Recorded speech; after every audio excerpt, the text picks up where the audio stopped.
But really, how can we as couple learn to train and discipline the children together? And that's what we'll be discussing on this lovely edition of Mending Home. We're talking about learning to train and also discipline the children together as a couple. And what better way to do this rather than bring a couple together? Yeah, so one won't be saying something, and while the husband is not here to support, so one wife will now, the husband be saying something, and the wife is not here to support. So that's what we're having as a major discourse today on Mending Home. We're talking about learning to train and discipline the children together. And to help us talk about this, like I said, I have a couple in the house. And I'm talking of no other, but, I love to introduce, irrespective whether they are both a couple. But I love to introduce the woman first. I'm always like that, the complete gentleman I am. And I'm talking of no other person but Miss Crystal Owangwa. Good morning to you, madam. Good morning, sir. Thank you for having us. Good day, listeners. Okay, and also I have no other person but the husband, also Mr. Michael Owangwa. Good morning to you, sir. Yeah, good morning, Michael. Good morning, listeners. Okay. Well, anyways, that's what we're having today on the discussion. Learning to train and discipline the children together.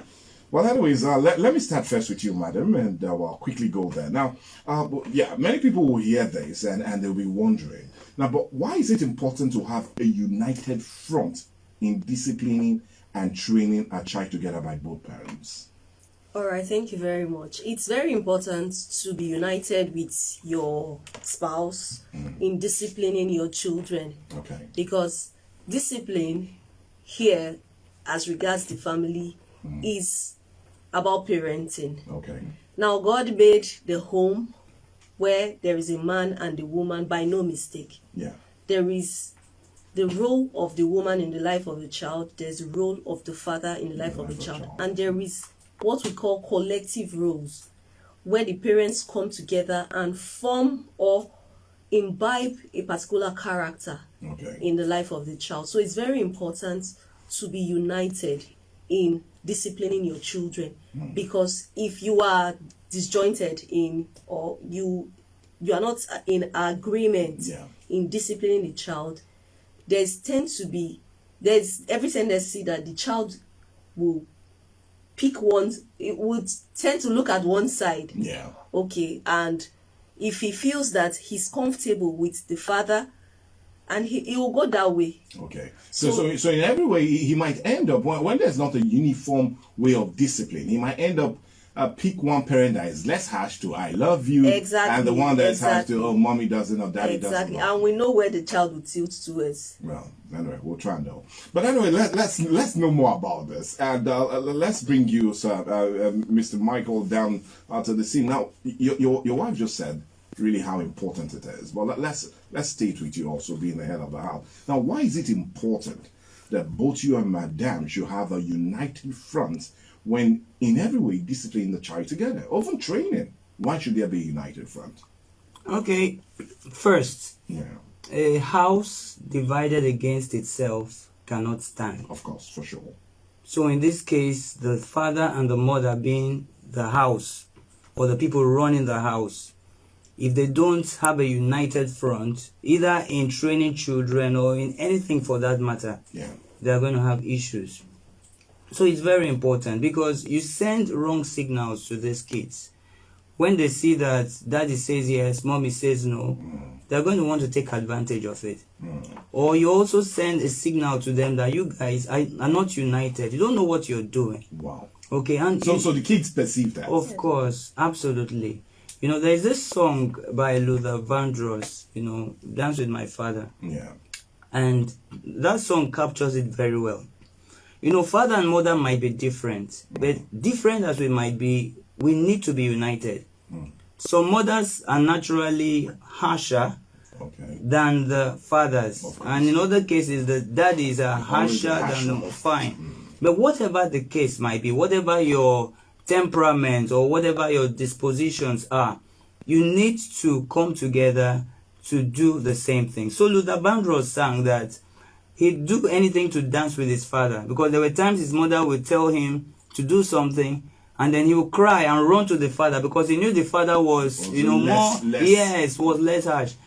The mother might probably shout on him to do it, but then his father will now tickle him and play with him. Way of doing that. but then he will make sure that he did what the mother said he should do. So whichever way you're going to do it, both of you be united. Okay, but let me remain with you and let's talk about that united front. But I talk about the dangers of not having a united front when dealing or correcting the children. What's the dangers that there would be if you, both of you don't have a united front in teaching the children or disciplining them?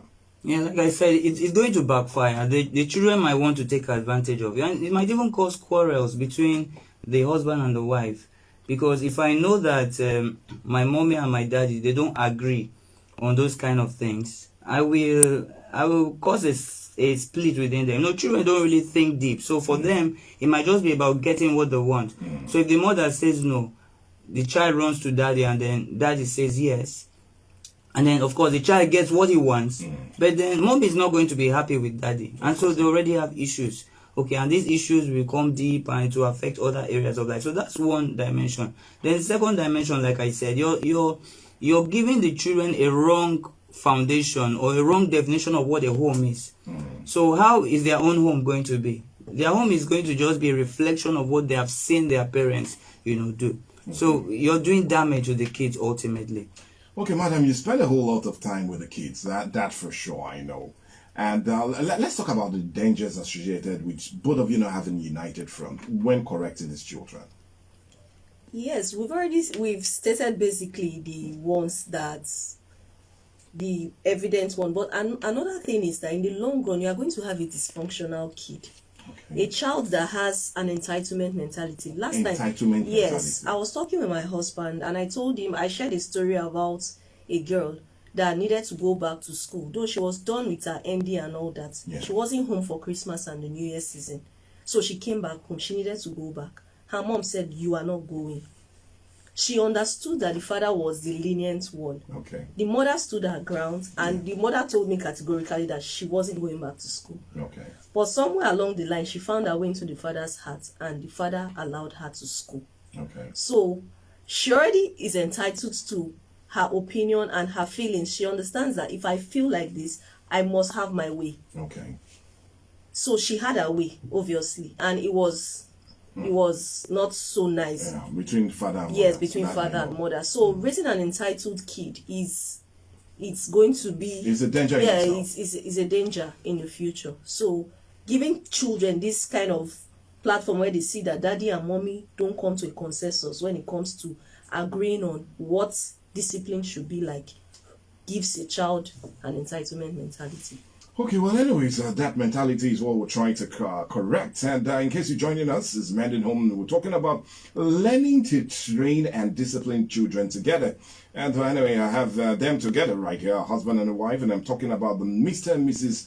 Wangwa joining us on this lovely discussion. But let me come back to you, madam, now and ask. Now, because this is very also important. Now, is it normal for both of you to have different approach when you feel to correct a child? Is it a normal thing? Because many parents are like, okay, well, why would one think this way and the other feel? Okay, for example, this child did this. I feel the very correct measure to deter him is to give him like 3 strokes of the cane. But the father will feel like, for just that, let him be. Next time he does it, we'll give him 2 for that. So why is it or is it very normal to have different approach when dealing with correcting or disciplining a child? Yes, it's normal. Just as we are individually, we are individually different. Okay.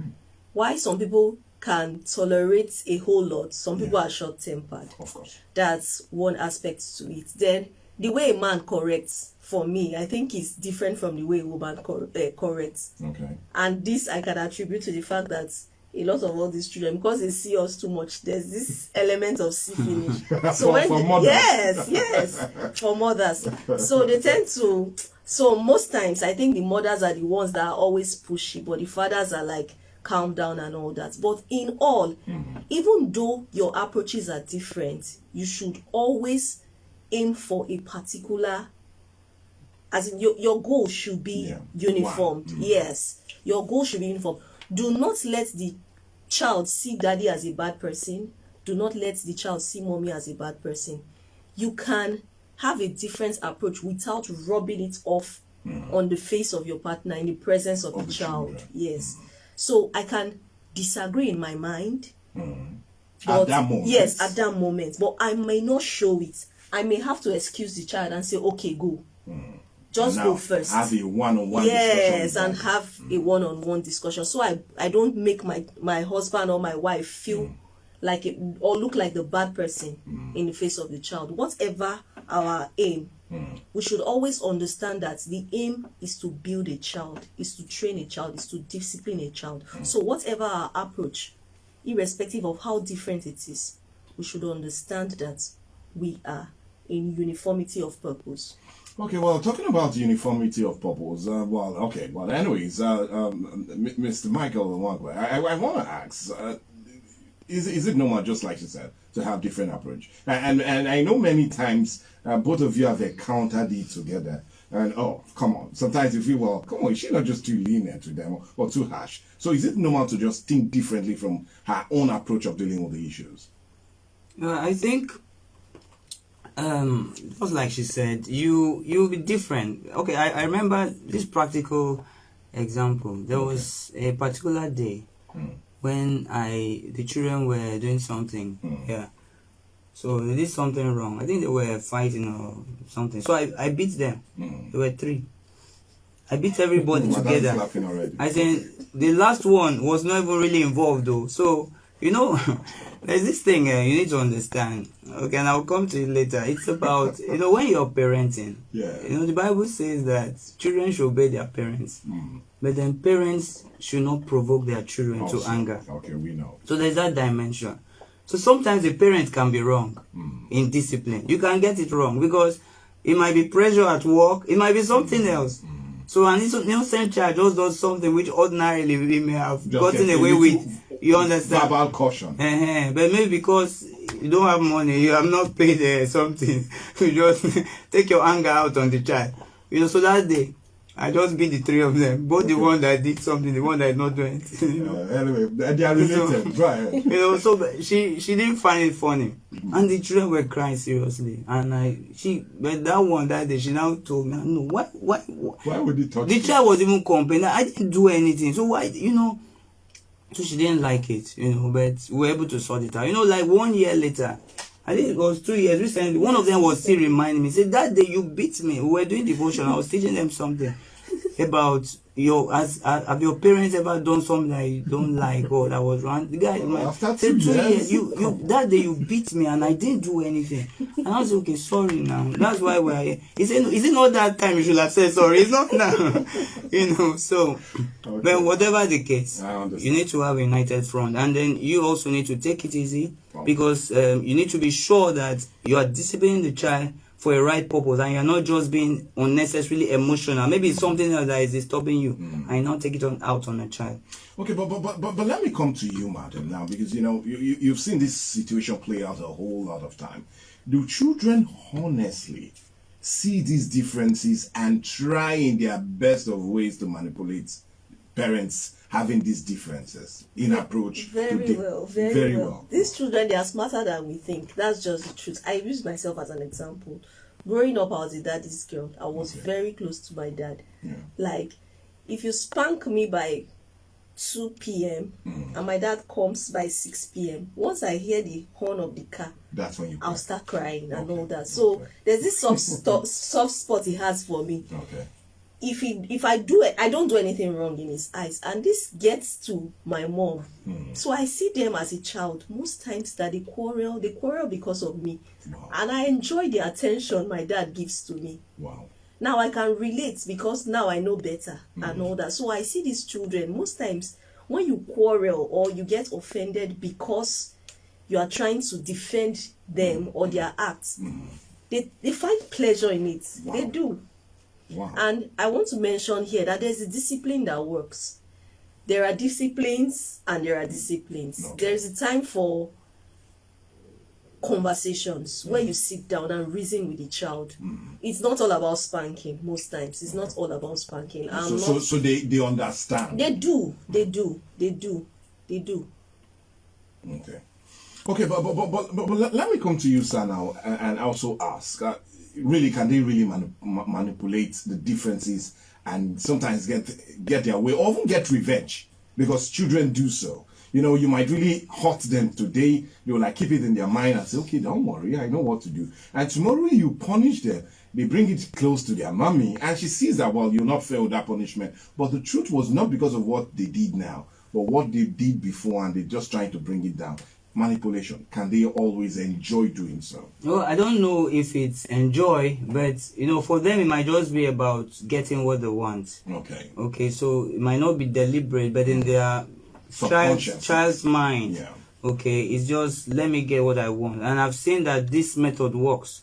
If I do this, it's going to give me results. Mommy will never give me, but daddy will say yes. So I'm going to wait for when mommy is out of the equation, or when mommy has gone out, I'm going to move in and ask daddy. That same thing, mommy. For instance, mommy has said, don't take sweets or don't take any drink. So daddy innocently just walks in. Maybe he doesn't even know that they had that conversation. But daddy, can I take sweet? And daddy doesn't even want trouble. The children are even disturbing. Oh, if sweet will solve the problem, go and take sweet, you know. He doesn't know they have had a conversation on this matter before. And so, of course, they happily go and take the sweet. They already know that mommy told them not to take it, you know. So, but they feel that it's a cover. So, daddy has overruled mommy now. So, they go and take and the they sweet. do it in the Senate. Go ahead. Of course, they overrule, yes, now. So, daddy has overruled mommy. So, they take the sweet and happily they move on with life. Until mommy comes back, who took sweet here? I did. Why did I not tell you? Daddy said I should take, you know. So, and now, they have turned both of them against each other. And they fold their hands and they are waiting to see what happens. And to think that most times when they are going to get that sweet, you know that kind of joy, like we won, we had it. And it's very annoying. Yes, very annoying. Especially when you see them chewing it on their face and mommy forget. You said no, but daddy said yes. My life is better. But anyways, well, it will be better if we talk about this. And in case you're joining us, it's Mending Home. And indeed, we're talking about something we all need to know. And especially when it comes to training and disciplining the children, or just correcting them together in the home. And that's what we're having as a major discourse today on Mending Home. While the numbers have been calling, sis, I'll plead with you. Hold on a bit. We'll open up the line pretty soon. But let's still remain with the discussion. And like I said, we have no other person but Mr. and Mrs. One were joining us on the discussion. But a quick one, madam. Well, sorry to say so, but I need to ask this question. Now, are mothers sometimes guilty of sometimes pushing the fathers to the front and taking a subtle stand later? Now, let me explain. For example, you are in a house. It happens a lot. Many men will be nodding their head to this very question. Now, listen. For example, a child does something bad. You say, okay, don't worry. We'll wait for daddy. He will come. I will report to daddy. Now, daddy comes. You've not disciplined the child yourself, or you waited for daddy to come. Now you narrate all the child did. And found out, oh no, he did not. You said, yes, he did. Come here. Daddy now flogs. Yes, you like him disciplining them, but you feel, man, no, it was too hard and the numbers were too much. And he does the discipline, then later the child is crying. You that reported to the daddy goes back to the child, no now, and daddy over, okay, sorry. But, why do mothers always do that? Why? Why do some mothers do that? Okay, I don't think it's a deliberate thing to get at the man. I don't think so. Naturally, yeah, but he's setting us up. I get that feeling. I can relate. Okay. Like, women are naturally softer or emotional when it comes to their children. When they see the kids cry, sometimes I beat my children or I punish them. At the end of that, I will be feeling bad. Okay. Like, does this child really deserve this thing? But there's something called tough love. So sometimes when a child, depending on the degree, you say, okay, we are going to wait for daddy. On the flip side, I think that's putting the father on the bad side, on the bad light. The children at the end loves only mommy. Yes, exactly. Mommy grows up, they tell her to do omuko. It's just rewarding for all those love. And funny enough, again, it shows that you are weak as a parent. It shows that you are the weaker parent. For me, I'll if you do anyhow, you collect instantly. I don't get to wait for daddy. If you do, you collect. Yes. Okay. If daddy is giving you, extra. Yes. Yes, he's giving you extra. For your bad effort. Yes. Not because I am unable to discipline you at that moment. So it's for those that do it, I don't think it's a bad it's a not bad deliberate intention. one. Yes, it But wasn't. it's all about setting us up. The women set us up a lot. Well, Mr. Michael, you were smiling, frowning, all the same. Okay, no, I just remembered something. You know, but to be fair on her, she doesn't do all those wait for your daddy to come. You understand? So everybody's mandated. Handle it as it comes, because we are both partners in this whole thing. Okay. You know, but I was remembering one man, a preacher. He said that something like that happened. He now noticed that the wife will always say, wait for daddy. When daddy comes back, daddy will discipline you. And so he kept being the one to discipline until one day he asked himself, so they are making me a monster.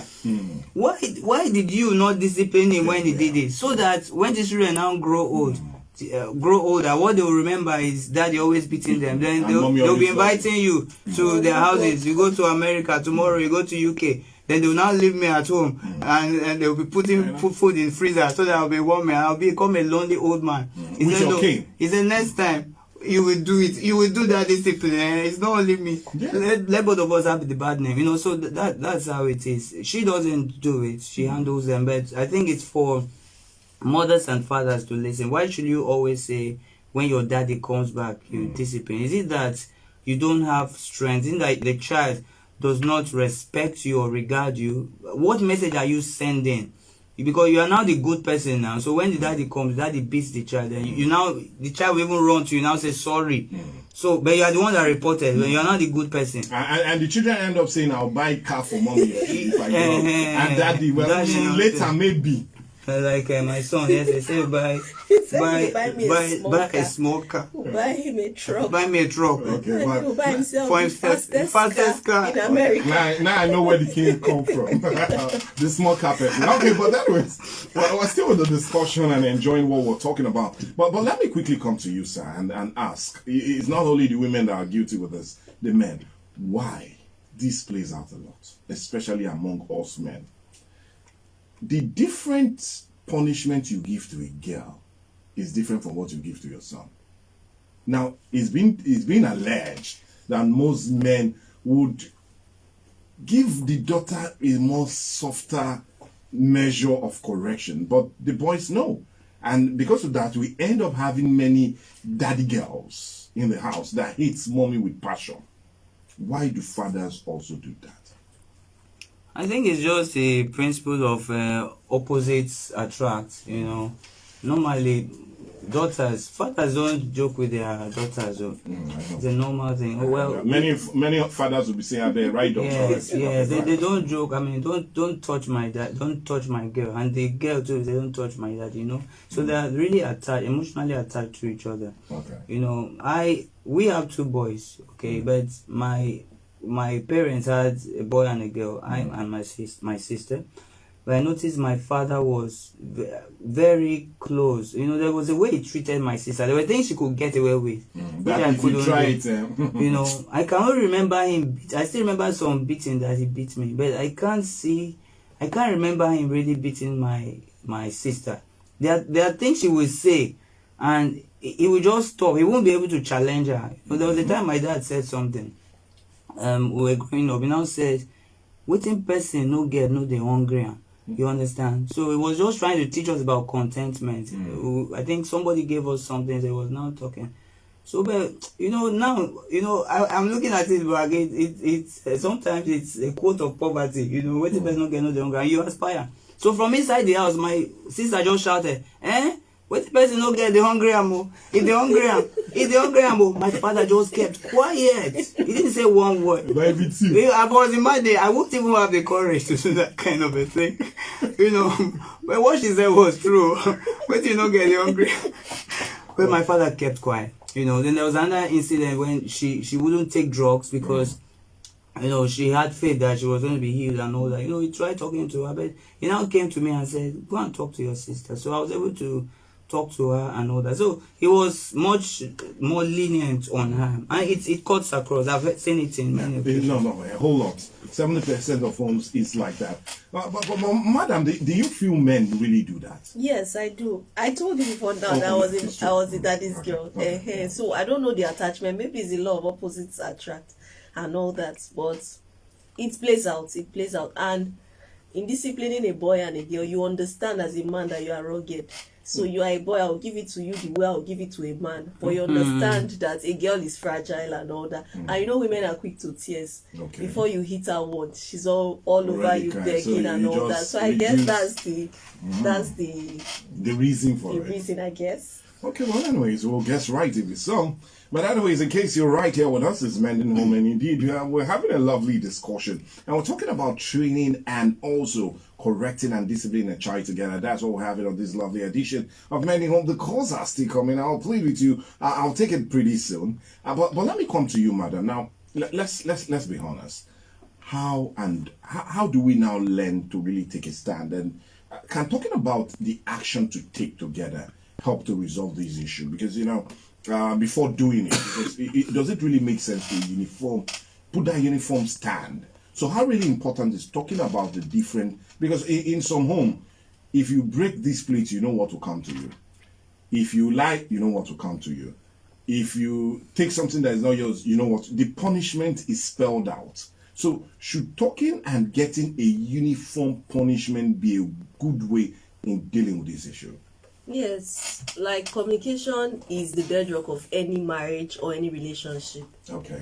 I think there are no blueprints to life or raising children. There are no blueprints. Every child is unique. Like I learned, like I've observed that every child is unique.